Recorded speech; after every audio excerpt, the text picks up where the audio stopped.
नमस्कार। मैं सुनीता ध्यानी आज आपको भारतेंदु हरिश्चंद्र जी के बारे में पढ़ाऊंगी। भारतेंदु हरिश्चंद्र को आधुनिक हिंदी साहित्य का पितामह माना जाता है। उन्होंने हिंदी भाषा को एक नया और आधुनिक रूप दिया। उनका जीवन और कृतित्व भारतीय साहित्य और समाज पर गहरा प्रभाव डालने वाला है। भारतीय हरिश्चंद्र जी को पितामह कहा जाता है और इन्हें आधुनिक हिंदी साहित्य का जनक भी कहा जाता है। इनकी जीवनी जो है, इनका जन्म 9 सितंबर 1950 को काशी वर्तमान वाराणसी में हुआ था और इनकी मृत्यु 6 जनवरी 1885 को मात्र 35 वर्ष की आयु में इनकी मृत्यु हुई है। इनके परिवार में पिता का नाम गोपाल चंद था, जो स्वयं एक प्रसिद्ध कवि थे और गिरधर दास के नाम से लिखते थे इनके पिताजी। भारतेंदु के परिवार में साहित्य परंपरा पहले से ही थी, जिसका प्रभाव उनके जीवन पर पड़ा और भारतेंदु हरिश्चंद्र अपने पिता को पहला हिंदी का नाटककार मानते हैं और उनका कहना है कि उनके पिता ने नहुस नाटक को लिखा था, इसलिए वो अपने पिता को अपने से ज्यादा महान समझते थे। उनकी माता का नाम पार्वती देवी था और उनकी पत्नी का नाम मन्नो देवी था। भारतेंदु जी की शिक्षा काशी में प्रारंभिक शिक्षा उन्होंने ग्रहण की। इसके बाद उन्होंने संस्कृत, हिंदी, उर्दू और अंग्रेजी का गहन अध्ययन घर पे ही किया है।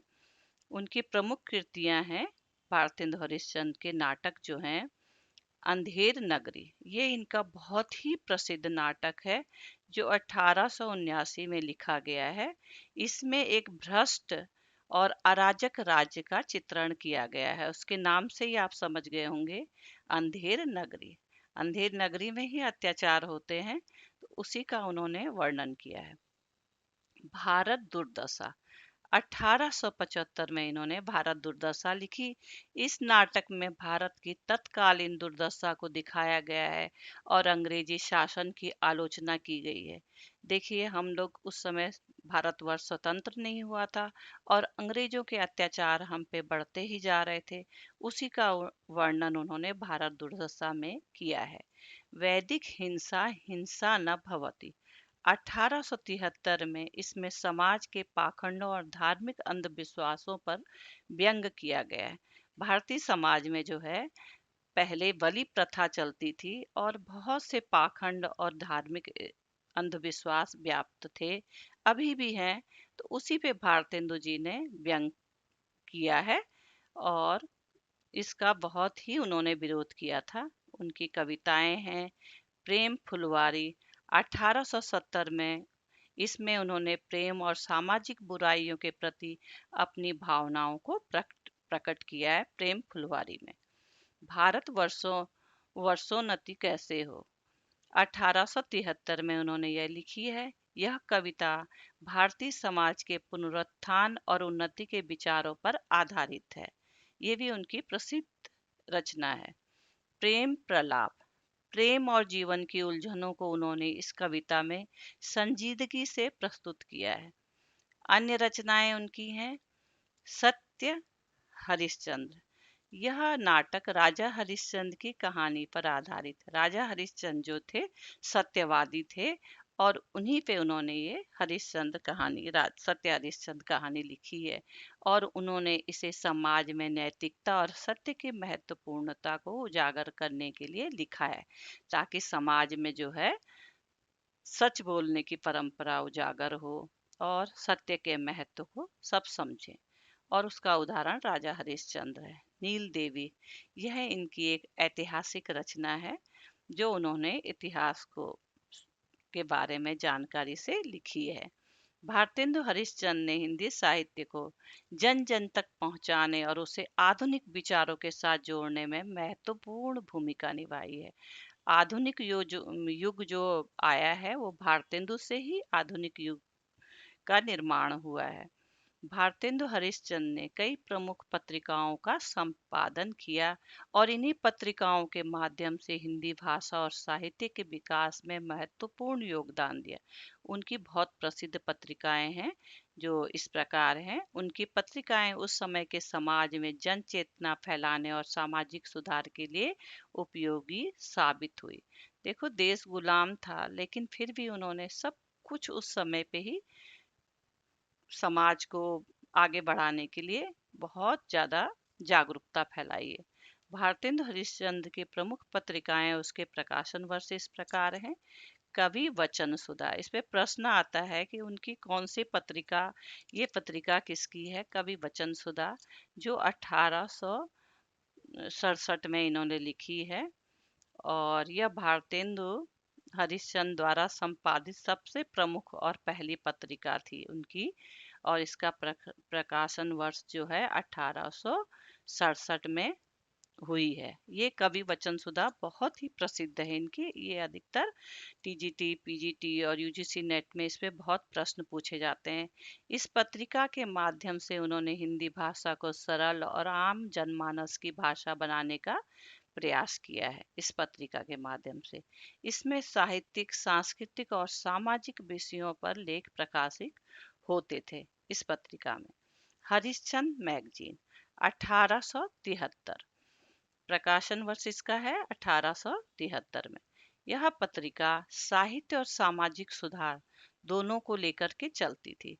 इसमें साहित्यिक रचनाओं के साथ साथ समाज में जागरूकता लाने के लिए आलेख भी होते थे। बाला बोधनी 1874 में इन्होंने बाला बोधनी लिखा है और ये इनकी बहुत प्रसिद्ध रचना है। यह पत्रिका मुख्य रूप से महिलाओं और बच्चों के लिए निकाली गई थी। बाला बोधनी, इसमें शिक्षा, महिलाओं के अधिकार और बच्चों की नैतिक शिक्षा पर ध्यान केंद्रित किया गया था। हरिश्चंद्र चंद्रिका, यह पत्रिका सामाजिक और राजनीतिक मुद्दों पर केंद्रित थी।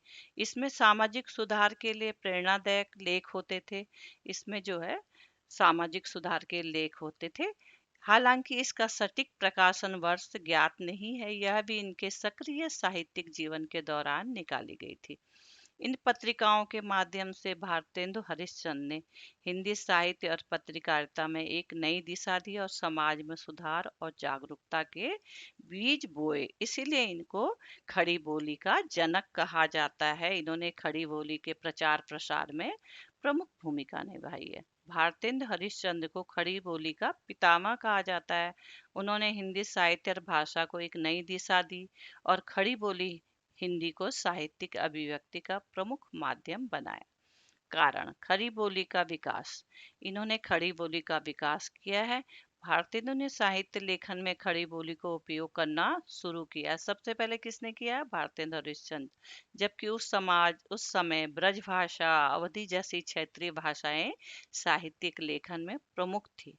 उन्होंने खड़ी बोली में कविता, नाटक, गद्य रचनाएं लिखी, जिससे यह भाषा साहित्यिक क्षेत्र में स्थापित हुई और हमारे बहुत से कवियों ने इसको अपनाया।